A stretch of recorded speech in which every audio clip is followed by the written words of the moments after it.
So we have a debate on different situations in refractive surgery. So we first begin with low myopia, assuming that the patient is suitable after all the investigation for a refractive surgery. In a low myopic patient, less than 3 to 4 diopter, what would be your choice of refractive error correction?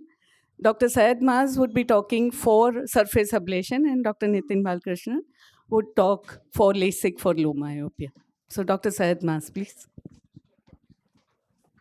You have 4 minutes each, and after that there will be discussion by the co-chairpersons and a final verdict. So, I wanted to give a small prize for the person who gets the maximum vote from the audience. So please vote for your person whom you feel did the correct thing by doing the correct procedure. All our friends here.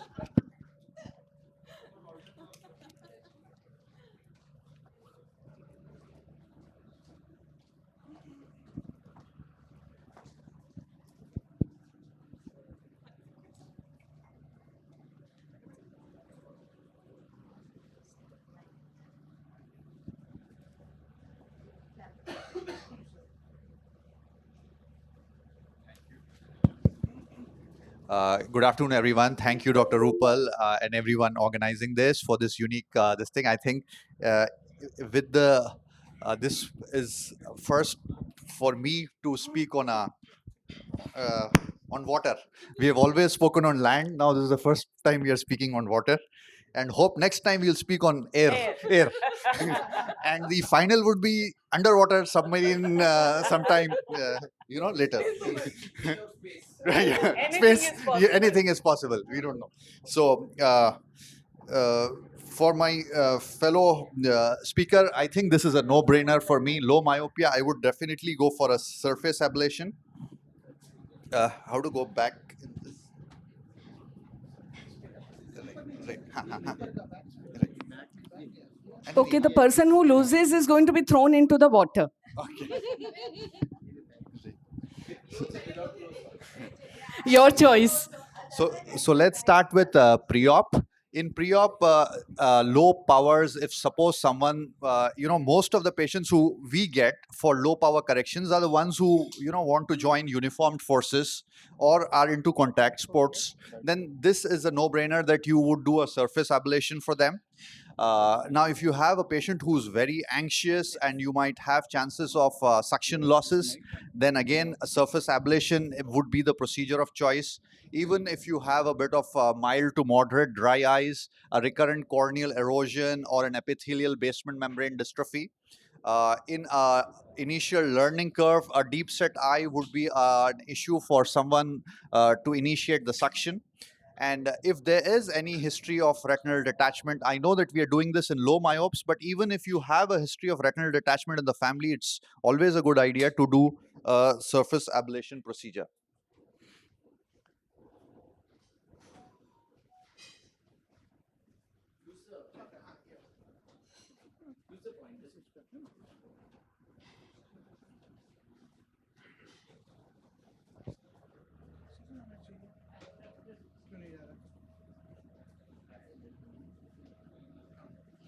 Back.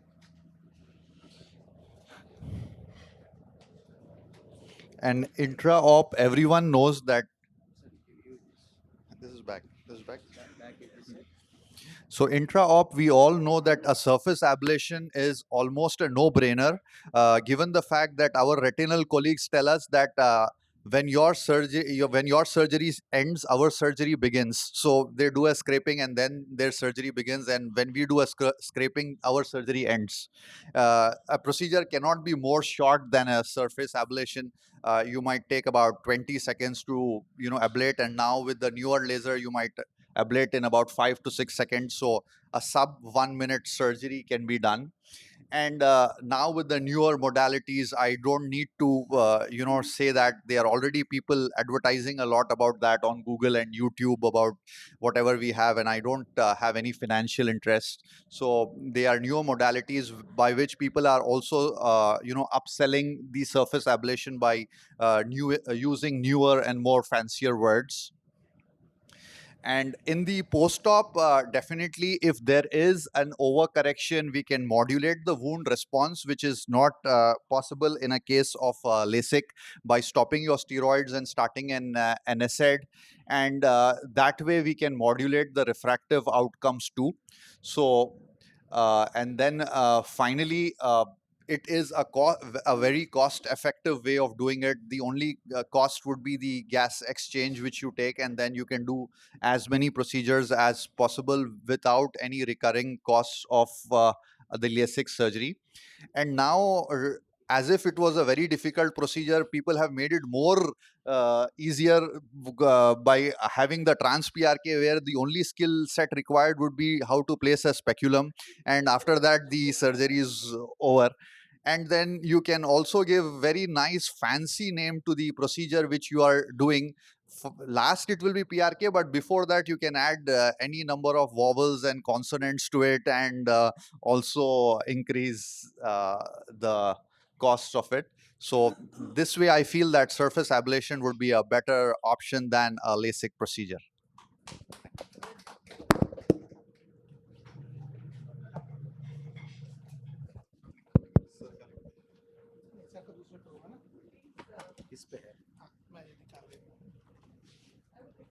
Speakers to please give one line of introduction to themselves before you start your presentation. So, Maz, you can introduce yourself.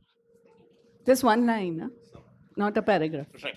I'm Dr. Syed Mas from Hyderabad, associated with Center for Sight. And doing refractive surgeries. That's Which is the one to advance and go back. Okay. Yeah, this is advanced. Thank you. Thank you, Rupal. Lovely concept over here. I think Dr. Kudlu's brainchild, and this is a first-time concept. Like Dr. Syed Mas said, the only thing I agree with him upon in this debate is that we should, from here, progress to air and to space and underwater and whatever else. I beg to differ with all the other things which he mentioned.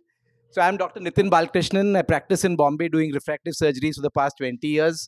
My guru and my teacher in refractive surgery, Dr. Rupal Shah, is right here in front of me. So this is something which I'm looking forward to.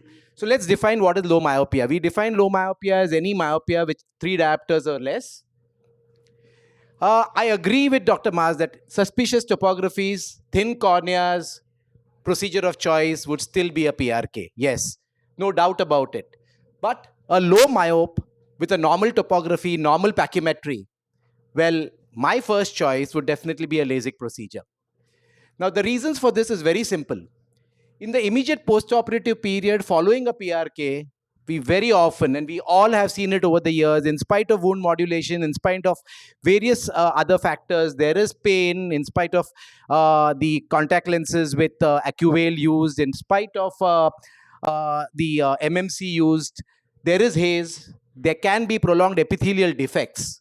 Whereas in the immediate post-operative period following a LASIK, all that you have is nothing but a wow effect. In cases of PRK, the time needed to get a refractive stability is much longer as compared to a LASIK. At the same time, visual rehabilitation in LASIK is much faster. And most of these patients are young patients who cannot be told to avoid UV light. We all know that in a PRK, in order to prevent haze, we tell the patients to try and avoid UV light. None of these patients from Gen X are going to avoid the UV light, and therefore, there can be a risk of developing haze in these patients because of constant exposure to UV light. Again, professionals requiring medical fitness. Now, most of these cases with low myopia, maybe a point, even as low as a 0.75 or a 1 diopter, comes to you maybe about 10 to 15 days before they are going in for their medical clearance. I agree that this is a thing which need to be understood, that if LASIK is allowed in cases of the employment rules, if the employment rule says that LASIK is not allowed, I would definitely do a PRK. But if a LASIK is allowed for, as per the employment rules, for a quick visual rehabilitation, clear vision from day one, no development of haze, and therefore higher chances of passing a medical fitness exam. Again, clinical comparisons of LASIK, trans PRK, and SMILE for correction of myopia shows that the chances of regression, long-term regression, is much higher in PRK as compared to the other refractive procedures. So this would be my other point. A few points which Dr. Mars mentioned, which I would like to take on. The first and the foremost is the risk of retinal detachment with the history of family history. Well, all our patients, whether they are low myopes or high myopes, we need to do a thorough examination of the retina, a thorough indentation examination in case there are suspicious areas which need to be treated. They need to be treated, and having done that, the chances of detachment even with a LASIK do not exist. They do exist, but they are as probably low as in any other case. The other thing was the cost factor. Well, all the fancy names, Streamlight and all, we need to pay a hefty cost to the companies. The companies skin you for your, literally skin you. So you're paying a hell of a lot of money just for those fancy names. So after having considered all this, I would say that in every case of low myopia, as long as the patient is fit for LASIK, my choice of the procedure would be a LASIK. Thank you.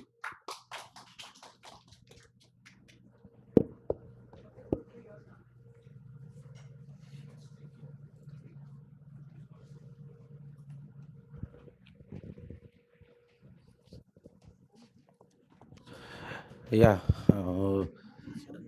nice talk by both the people. I think let us, I think, Take a vote. Vote. There are 40 people are there. 40 ophthalmologists are there. If 20 each means both will be the winner. Otherwise, we will decide.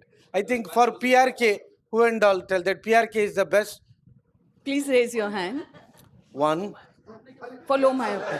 1, 2, 3, 4. Must be ready to jump. 4 for PRK. Okay. LASIK? For LASIK, yeah. Wow. Oh, that means I think everybody is telling that. Of course, I think both of them right. Also, I think Madam do agree with that. So It is once again depending upon the type of case, what you type of case, type of refractory error, and also the uh, geographical distribution. Like I was always talking with Dr. Rohit Shetty, he always tell that people who practices in coastal area, we always tend to do less PRK than the LASIK just because of chances of haze is quite high. I even faced with some of the patient. In such patient, if you got a better option for both LASIK and PRK, I think we should go ahead with the LASIK only. Of course, thinking about the risk apart from haze, I think much less risk in PRK than definitely with the LASIK. Sometimes always till that microkeratome pass over, I think the heart will be like hitting for every surgeon that anything complication can happen, but it's likely to happen. If you think that, I think depending upon the case-based discussion, I personally feel that both I techniques agree with you that all the techniques do have some role to play in our. So we should have everything in our armamentarium. That gets us to the next type of patients who are between about 4 to 5 diopters to about 10 diopters or more. And what would be your choice? So I would have Dr. Gitansha talking about SMILE. You want to give the prize now only or in the Later. The prize is to be announced later. Dr. Kavita Rao talking about Contura, and Dr. Reshma Javeri talking to us about ICL. So, Gitansha. Thank you, ma'am. A very good afternoon to all of you. I'm Dr. Gitansha Sachdev. I'm a cataract and refractive surgeon with the Eye Foundation group of hospitals. So, over the next 4 minutes or so, I'd like to explain why SMILE is my procedure of choice for moderate to high myopia. I have no financial disclosure. Now, why are we still facing this dilemma between SMILE and LASIK? A number of meta-analyses and reviews have shown that there is no difference between the two in terms of safety and efficacy of visual outcomes. But there are a lot of other advantages that SMILE has over LASIK. One is that there is a reduced induction of spherical abrasions with SMILE. We all know that the eczema in the LASIK has a peripheral loss of fluence, because of which we can induce spherical aberrations intraoperatively. SMILE maintains the asphericity of the cornea, so much so that the newer machines are actually factoring in the Q factor or the Q value preoperatively in order to maintain the asphericity of the cornea after the procedure is over. The optic zone reduction in SMILE is lower as compared to LASIK. Also, you're not severing or making a cut, and the ablation of the eczema induces more inflammation and more wound healing response. And once you raise the flap, the lower surface or the residual bed is in contact with the inflammatory mediators of the tear film. None of this happens in SMILE, so the risk of spherical abrasion induction is lower. This has been shown in terms of lower cell apoptosis and lower inflammation markers as well. The next important thing is postoperative dry eye. We all know that the severance of the corneal nerves can result in dry eye up to 6 months postoperatively. SMILE obviously has a much smaller cut, which results in lower incidence of dry eye, which has been shown in numerous publications, be it the density, the number, the branchings of the nerve fibers as late as 6 months, or even multiple studies which show that the corneal sensitivity in SMILE comes back much earlier vis-a-vis LASIK. So this obviously translates to lower dry eye symptoms in patients, be it the TBUT, the osmolarity, or even the OSDI. Biomechanically superiority is something that is very well known and perhaps one of the major advantages of SMILE, because the stronger anterior collagen lamellae are left intact with the lenticule as against both PRK and LASIK. And also the Bowman's layer is either severed or ablated in LASIK and PRK and is left intact in SMILE. We obviously have no flap related complications such as just losing the flap or even a displacement, and strian epithelial ingrowth are less likely vis-a-vis LASIK. There's no need for an excimer laser. It's a quicker procedure. You don't need to move the patient between machines. And external factors like the stromal bed hydration or the humidity have no impact. When we compare it with phakic intraocular lenses, yes, in terms of the efficacy of visual outcomes, the results are similar, but we can't forget the safety. Also, SMILE is an extraocular procedure. It's definitely easier to perform than to teach a person how to implant an ICL. The pre-op assessment in an ICL requires a lot more clinical acumen, and if you have a wrong size ICL, you can induce visually important complications like a pupillary block glaucoma or even a cataract. Phakic IOLs have a lot of vision threatening complications, especially the earlier ones with decompensation of the cornea, bullous keratopathy. The risk of RD ranges from almost 3 to 7%, which is obviously not the case with SMILE. There are risks of cataracts as well, which then subsequently require a lens explantation. The risk of endophthalmitis is, though exceedingly low, is still not a risk which I would be willing to take as a surgeon. So I just like to conclude that SMILE, with its increased biomechanical stability and lower dry eye vis-a-vis other keratofractive procedures, and obviously its safety vis-a-vis ICL because it's an extraocular procedure, would be my procedure of choice for a moderate to a high myopia. Thank you.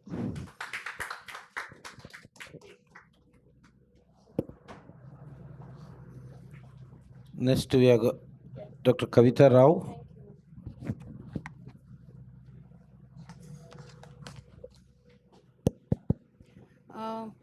Thank you very much, ma'am, for having me at this session. I'm Dr. Kavita Rao, and I'm an LVP and Shankar Netralaya alumni both. But I must say that Rupal ma'am has been my first guru for refractive surgery, so I definitely owe that to her. And I'm glad that Gitansha brought up a lot of points, which I'm going to obviously refer to in my talk. My talk here is that why Contura LASIK in moderate to high myopia. So that we are debating versus SMILE and versus ICL. So I think that let's talk about raising the bar in refractive surgery. We all are talking only about getting a 6/6 vision, but is that the benchmark? we need to look beyond this. And we know that there are more components of vision. We need to look at near vision, asthenopia, depth of focus, corneal aberrations, understanding the cylinder. I'm glad she pointed out that the lenticule is getting aberration free in the newer machines. So not so in the current machine for the lenticule based surgery.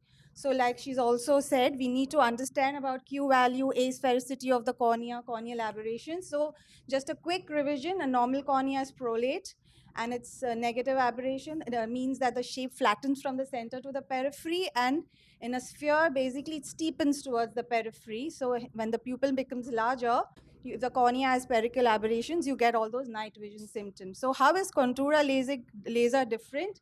Basically, it is different in the way the laser is fired, the way the corneal aberrations are treated, the way the cylinder is treated, the Q value, and the pupil and the limbus registration, especially compensating for cyclotorsion if you have a high cylindrical number, which is not, you cannot possibly do that with most of the machines for SMILE.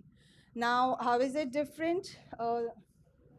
I don't know if that image is seen, and this is just a representative image. It's not exactly this is how it happens, but in a wavefront optimized laser, the laser is fired uniformly in the center, so definitely it causes what she mentioned, that because it gets flatter, it causes aberrations. But we are talking about Contura, so the central steepness is always maintained. So her point is absolutely invalid that that it's going to not maintain a aspherical cornea. In Contura, that's not true. Contura versus wavefront optimized, we need to know we are not talking about any LASIK, but Contura LASIK. The results are much superior in terms of predictability and also in terms of visual results. Here, let's look at the study published by the Narayana Netralaya group, where they've compared the LASIK versus SMILE and PRK. I found it really interesting. What they've done is they've measured the depth of focus. And what they found is that there are lesser corneal aberrations and better depth of focus. The accommodation is also better in Contura versus SMILE, and it is also worst in trans PRK. Sorry, Syed Maz, but it is worst in that. So in an older patient, probably it's better to use Contura because you're losing depth of focus. And of course, we are talking about patients who are fit. I'm not talking about patients who are, thickness is low. We are all talking about patients who are fit for all three categories of surgeries out here. So moving on from this, why Contura? It treats corneal aberrations. It maintains the asphericity most definitely. It improves depth of focus versus SMILE. It treats the entire cylinder. I think Rohit Shetty has been talking about this ad nauseum, that the cylinder comprises of the anterior and posterior corneal curvature and corneal aberrations, which current lenticular based machines do not treat. Why not SMILE? Cannot treat the aberrations. Better depth of focus, and also there's more tissue loss.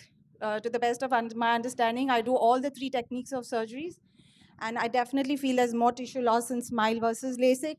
Maybe the more experts can comment on that. SMILE has limitations. I don't think high myopia can really be treated with high cylinders, inaccurate cylinder correction. ICL, she's wonderfully pointed out all the bad things about ICL, and I fully agree with her. ICL has glare. It is an invasive surgery, endophthalmitis, cataract, glaucoma, so Reshma, sorry, but there's no scope for you. Let's raise the bar in refractive surgery and Contura LASIK. Sorry. So thank you. Next, I think Reshma is waiting there to prove that I think ICL is the best possible surgery. Yeah, I think I've been put at a very difficult position, but of course, till we get this, can you start this? I think one thing that's common between all of us is about Rupal ma'am, because she has been for me also, for my first surgery was done with her almost about 16, 17 years back, and she's such a sweet teacher. It's unbelievable. It's just the best. So yes, please a big round of applause to Rupal ma'am. Yeah, mother of smile. Because she always carries that smile also all the time. Yes. Yeah, if I knew it's a debate like that, I would have probably carried an ICL for all of you all. Unused one. Unused one. Unused one, because these people won't give for anybody else. That's what you can do. Okay. Yeah, so we thank you for so much details about the other not so important surgeries. The more important surgery is the ICL. And why ICL? So I would say, why not ICL? Okay, because here we are talking about to touch the cornea. I mean, they haven't really gone in the depth of what happens if the cornea really gets spoiled. So before I quickly go on to why ICL, I'm just going to be saying that ICL is a relatively new intraocular lens that can be implanted into the eye without removing the natural lens. So here, if you nowadays there's been so much of clear lens extraction with higher myopes. Here we have the benefit of the natural lens still being not removed and accommodation being preserved. So this lens is a good choice for everything, for myopia, hypermetropia, astigmatism. So we have a whole range of patients that we can treat with because of ICL. So what are the advantages of ICL over the other two procedures that we are talking about? First and foremost, high powers. As we all know that not all powers can be treated by SMILE or by means of contour LASIK or LASIK. So ICL, the Vision ICL is FDA approved for myopia up to -20. And their toric version can correct astigmatism in the range of 1 to 4 diopters. This is one of the most important points about ICL, which the other two cannot go up to as high as that. Thinner corneas. Obviously, when there are thin corneas or there is keratoconus or there's any issues with the cornea, you cannot touch the cornea. And that's where ICL comes in picture. ICL has no minimum corneal thickness requirement in contrast to LASIK or SMILE. Third is a very, very important thing right now is dry eyes. I think we have so many patients who are complaining of dry eyes. Dry eyes become by itself a big issue. And here with LASIK, we are cutting down the nerves, leading to dry eyes. In ICL, there is no touching of the cornea, so it does not disrupt the corneal nerves like in LASIK. So when and where to opt for ICL? One of the biggest benefits of ICL is, as madam had said, that if there are issues of either cataract or glaucoma, or if the corneal touches there, it is very, very easily reversible. We can remove the ICL and treat the issue if there. Whereas here, there is no reversal that's possible. ICL offers ultraviolet protection to the inner eye, including the macula. Again, no such advantages. And the stability of the cornea is maintained. So ICL surgery does not modify the curvature at all, whereas here there are obviously changes that are needed. So there have been studies on this as well. A recent study in 21, there's a comparison between ICL as well as and SMILE, and it says that to compare the efficacy, safety, predictability, and quality of vision between ICL and SMILE, and ICL implantation can be a better choice with higher myopic correction in adults. And another one that talks about the higher order aberrations, and it says that the ICL and TICL perform well in correcting high myopic astigmatism without significantly changing the higher order aberrations. But although there is little amount of changes. Now ICL has also come with, IPCL has come out with the bifocal IOL, which treats distance as well as near. Of course, we are waiting for better lenses to come in. This does give a little amount of pupillary pigmentary dispersion and halos, but we are looking forward to better presbyopic ICLs coming in. So to conclude, that ICL has its unique set of pros and cons. Overall, it's a great option to get rid of glasses and improve a patient's lifestyle. It's safe, quick recovery, and has small learning curve. If encountered with any complications like cataract, high pressures, or corneal epithelial loss, then it can be removed and it can be treated. Thank you so very much.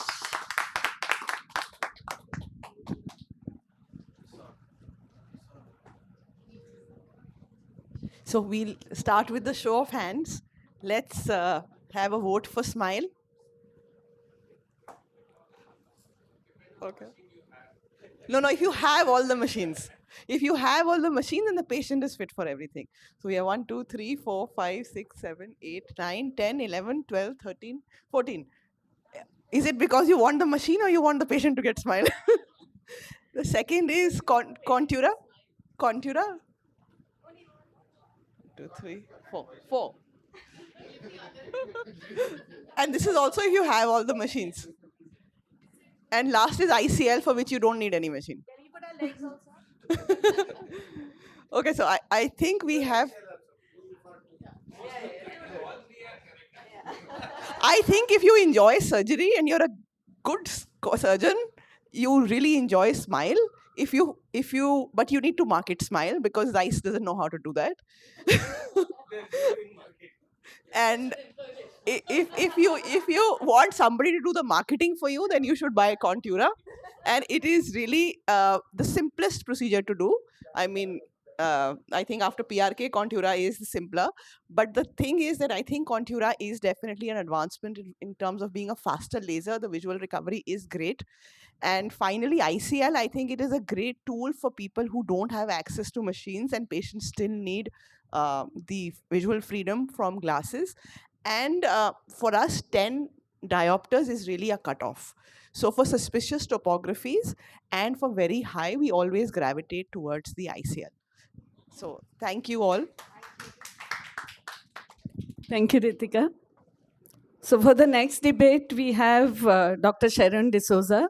And one look at her and you'll know why the opponent decided not to board at all. So she's going to be talking about dry eyes, whether we should be investigating or just clinical impression is fine. She's going to be talking for. If somebody wants to say anything against, they're most welcome. You'll do both, okay. So, yeah, in which conditions? Which conditions you can do without should also be. We'll have it. I think there must have been some miscommunication. I think Rashmi really wanted to come and she was preparing her slides. So we'll get her inputs later. But yeah, so the topic was a little more on pre-refractive surgery dry eye evaluation. But I think it's very important that we look at dry eye both from a pre-surgery to a post-surgery. Both are extremely important to look at. So the talk pretty much covers it. And even though I was speaking in terms of from the investigation point of view, I will highlight which scenarios it makes sense to do some investigations and which maybe we don't need to. So I don't need to really highlight how important it is, even though most of our patients, we are lucky. They may have dry eye, but they don't complain, or they are not unhappy and they're very happy with their vision. But unfortunately, there are a few of them who may trouble us because of the amount of dry eye symptoms that they feel. And of course, this does affect their quality of life. We may be very happy as surgeons. They've got 6.6, 6.5. They've got great quality of vision. We are super happy, but they are not. So it does affect their quality of life as well. Now, I just to highlight a case which I'm sure many of you would have seen in your clinical practice. So we have a patient who's been evaluated for refractive surgery. Everything is perfect. Their preoperative evaluation is great. They do not have any dry eye preoperatively. And you do the refractive surgery and they are unhappy. And they have these symptoms which suggest a dry eye, like pain, irritation, some foreign body sensation, something is pricking. And they come back and you've done the usual thing of giving the lubricating agents, but they may still persist and say that they are unhappy. So you reassess the dry eye test, and unfortunately for us, the test results would come out equivocal, borderline. Is not really matching with what we are seeing, what we would expect their symptoms to show. And that's where this problem happens. So we are left with this conundrum as to whether this is actually a dry eye or is it something different? And if so, if either of these scenarios are there, how do we treat this patient? Because it all boils down to that. We want the patient to be happy. So what we have to remember is that in post-refractive dry eye or in dry eye related to refractive surgery, of course, you can have the standard, usual types of dry eye, which is related to an aqueous deficiency or a meibomian gland deficiency or a combination of both.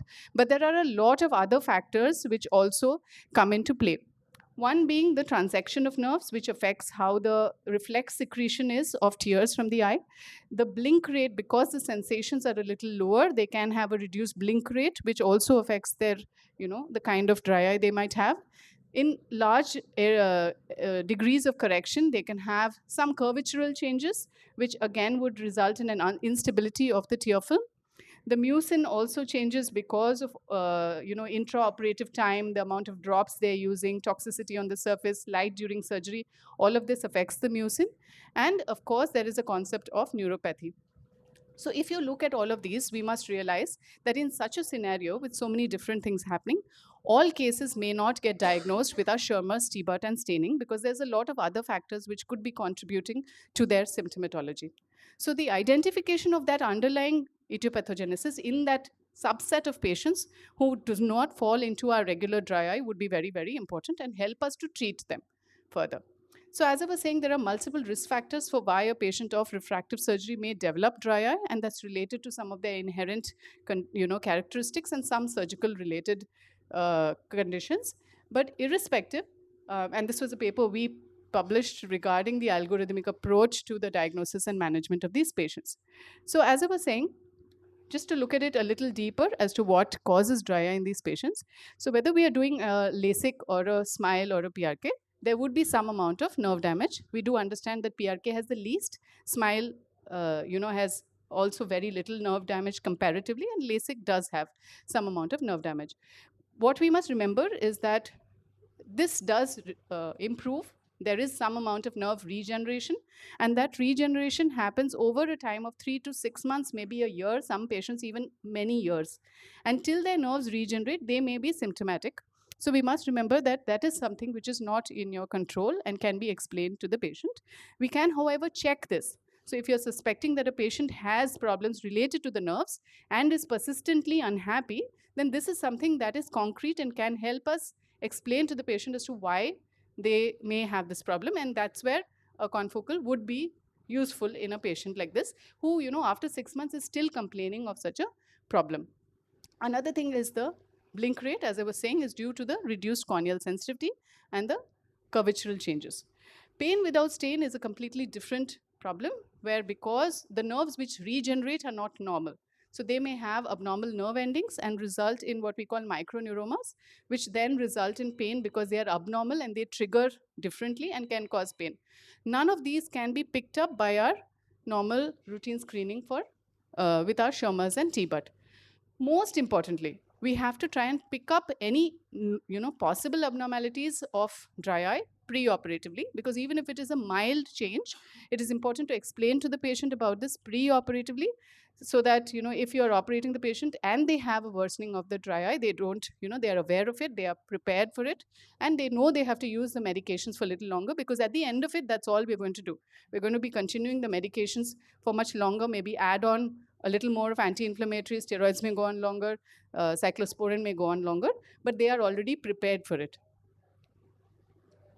So just to sum up what I've been saying, in refractive surgery, the dry eye is not necessarily just the Schirmer's abnormality or MGD. There are a lot of other factors which come into it, resulting in decreased sensations, alterations of mucin. Both an aqueous component and evaporative component can be there secondary to these problems. They all link in. So what we have to understand is that only some of them can be checked with just a Schirmer's and T-BUT. For a lot of the others, we do need our diagnostic modalities. It is not required or mandatory to do this pre-operatively in all patients. I do emphasize that, but a basic screening is important. When you have a patient who already has a dry eye, it's a good idea to evaluate it fully before the surgery. If they come back post-operatively with non-resolving symptoms, it's again important to try and evaluate it as much as possible for two reasons. Of course, to find the answer. Also, the patient will at least know that you're doing your best in whatever way we can. So when we talk of the advanced diagnostic modalities, the most commonly which are available to us, which may be in one machine or multiple machines, is the mammography. It adds on to our diagnostic evaluation of dry eye. The interferometry tells us how the lipid layer is. And of course, as I was saying, the confocal microscopy, and definitely an additional thing will be the inflammatory markers. We already have the inflammatory, it's no longer available, but that's a single marker, and probably the future will be to have multiple markers together. The ASCRS gives an excellent OSD algorithm which can be used for preoperative screening. Of course, since it's in the West, and they, a lot of things may not be directly applicable to us because many of the diagnostics may not be available. Many of us don't do non-invasive BUT routinely, which is so routine for them. Osmolarity is very routine for them. It's not for us. So as I said, a middle path of trying to understand who we need to evaluate in would be the best way to go. Thank you very much.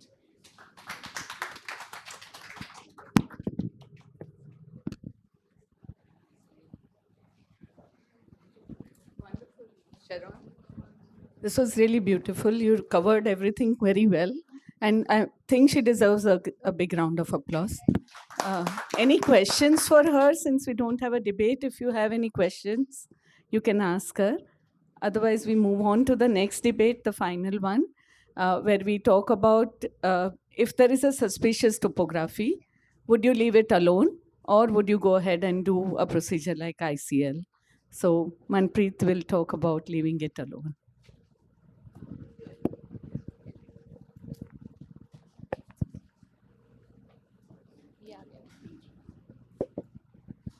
Hello, I'm Dr. Manpreet. I'm Assistant Professor, Cornea Cataract and Refractive Surgery Services, API Center for Ophthalmic Sciences, New Delhi. So the topic is suspicious topography, to leave it alone, and there are no financial disclosures. The topic is to leave it alone versus ICL, but it is to leave it alone. So we often come, while screening for refractive patients, we come across suspicious topographies. We all know these parameters, so I won't go into these, the at-risk corneas. So sometimes you see central islands, irregular tongue-shaped extensions, displacement of the thinnest apex, and you decide abnormal Bellin ambrosio display, and you decide that you're not going to go in for a corneal ablative procedure straight away. So what do you do at that point of time? Leave it alone or ICL? So a lot of ICL bashing has already been done over the past few debates. So I'll be kinder to my opponent. And as I said to him earlier, I do believe in the surgery. So ICL is a very good option for indicated cases. The question here is not if it is safe, efficacious. We all know the end-off rates, cataract rates have come down significantly. And even though it's an intraocular procedure, it's a wonderful procedure. The question here, what I'll reframe is leave it alone for the time being. The question is not whether you can do an ICL or not. At that point, when you have a suspicious topography, none of us in practice are going to send back the patient and say, come back after 1 year or so. The immediate mentality is that you have to go in now. If corneal ablation is out of the question, do you wait or do you go for an ICL at that point of time? So that is what the debate is about. And for that, I'm a strong proponent of leave it alone. So phakic is for refractive and therapeutic procedures. So be very clear, what we are talking about here is not therapeutic, it's refractive. So the expectations change. The predictability, safety, efficacy parameters that you require are much more stringent that you would require for any therapeutic purposes. For keratoconus, for instance, which a suspicious topography may uncover in future, ICL is an indication. So that is not the question. That is a therapeutic indication. For a refractive indication, a refractive patient who wants to see 20 by 20 by 20 with optimal visual quality, is it an indication? No. So the cardinal rule of patient selection for refractive surgery, the one which we are taught when we start doing refractive surgery, is document refractive stability. So there my debate starts and ends. If you have a suspicious topography, you have to wait. You have to document stability. If it's stable, do whatever it takes to make the patient happy. Just a case example, a 25-year-old male, you may say that keratoconus is progressing in 10 to 20s. When a patient comes at 25, it's already stable. Even if it's a formiplastic keratoconus, go ahead with ICL now. Why wait for 6 months? So this is the topography of one of my own patients in December 22 versus March 23. And there is a change in topographic axis, the amount of astigmatism. So a lot of these patients, when they are planned for ICL, they'll be toric ICLs. And the outcomes will depend upon the axis and the astigmatism both. So if they're not stable, if they're variable, then you will not have optimal outcomes. So as you can see, the steep axis, astigmatism, the maximum K, everything changed over a span of 3 months only. Then optimal outcomes in phakic depend on adequate vault. In fact, phakic exchanges and explants are still required. And we have seen that explant related for vault related complications are decreasing, but then there are other complications as well which have been covered earlier. But then vault depends on adequate sizing. Sizing depends on white to white and anterior chamber depth, aqueous depth. These in even normal patients is so difficult to predict accurately. Even now we haven't tackled this holy grail. So in cases of ectasia or maybe a formipraste, are we going to be that accurate? I don't think so. Then at the end of the day, phakic intraocular implantation is an intraocular procedure. One of our cases that developed an endophthalmitis, we had a successful outcome. See, when we are counseling for cataract surgery, we say, okay, there is this percent risk of endo, it's fair enough. When you're counseling for refractive surgery, what I tell my patients is, there may be a 1 in 10,000 risk. If you are that 1 in 10,000, it matters to you because it's a cosmetic procedure, not a therapeutic one. So when you look at the world through rose-colored glasses, red flags are harder to be seen. So ICL, at that point of time, no. Thank you.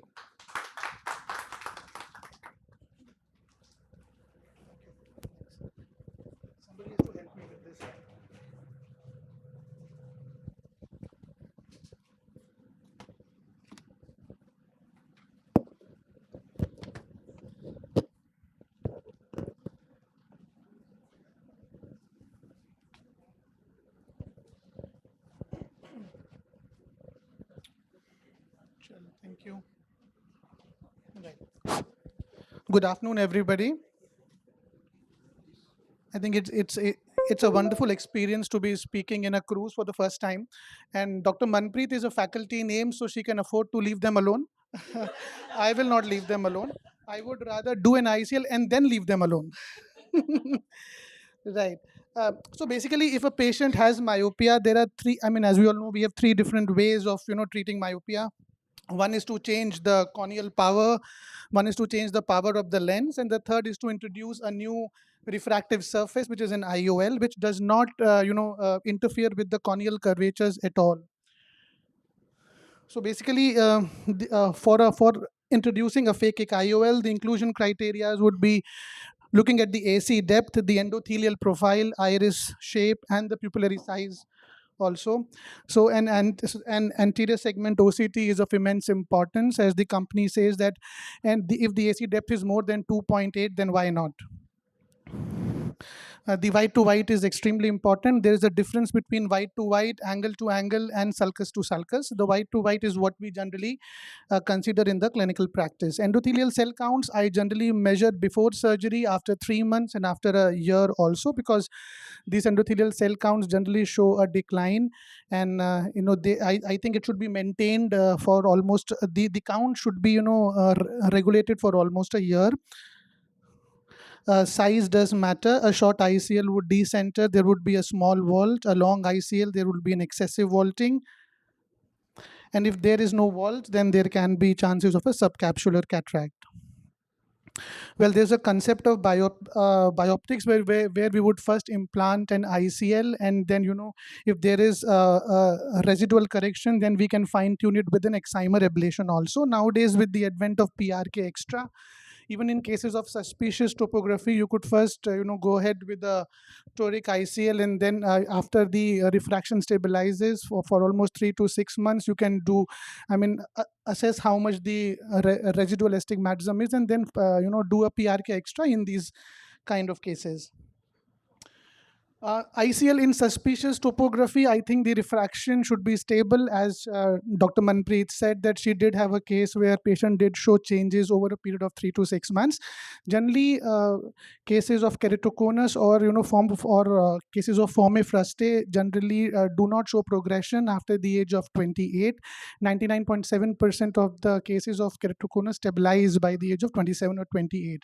So if the patient age is more than that, if it's nearing 30 or more, if the patient is in the third decade, shows a stable refractive error for almost 6 months, and have an astigmatism of less than 6 diopters, if the BCVA is better than 20 by 40, and if they have a clear central cornea, I would think that an ICL would definitely be a good surgical procedure to go ahead with. And the keratometric value should be less than 52. Any value more than 52 does induce a lot of spherical aberrations, and though you may have a good uncorrected vision, the quality of vision of the patient may not be excellent. In case you are planning a PRK extra after implantation of an ICL, you can probably do a contour vision with a C3R, try to regularize the topography so as to improve the quality of vision as well. The cone has to be central, which is of paramount importance. A decentered cone is basically when the elevation is away from the central 3 mm, or more than 50% of the cone is outside the central 3 mm. And in these cases, again, these spherical aberrations may be too high for the patient to have a good quality vision. So in these cases, we would first do an intracorneal ring segments or an intact to first of all centralize the cone, regularize the surface of the cornea, wait for about 6 months, repeat their pentacams, and then go ahead with an ICL. So basically, cornea is a nowadays the concept has changed. Cornea is a viscoelastic structure. It's very elastic, and so does the structure of the eye. And I personally believe that the world is a better place when people and structures are more elastic. Thank you very much.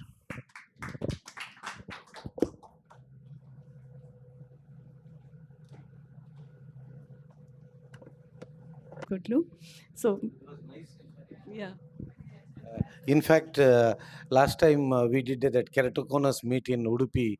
That time I had given an idea to Dr. Rohit that let us do something in the cruise, and it was super hit show. But it was in the night actually, served with beer and wine. But afternoon we are not effort to do that also against our this thing. So anyhow, it was like the attendance exactly it was there for 40 people, and it is totally full. I think I thank Rupal madam that she conducted well, because I last moment just 1 week before we requested. Not even a week before I requested madam, because of my tight schedule, also election saying, I told madam, please this time you have to do the session, but she took it on her shoulders, and she did really good job. Thank you.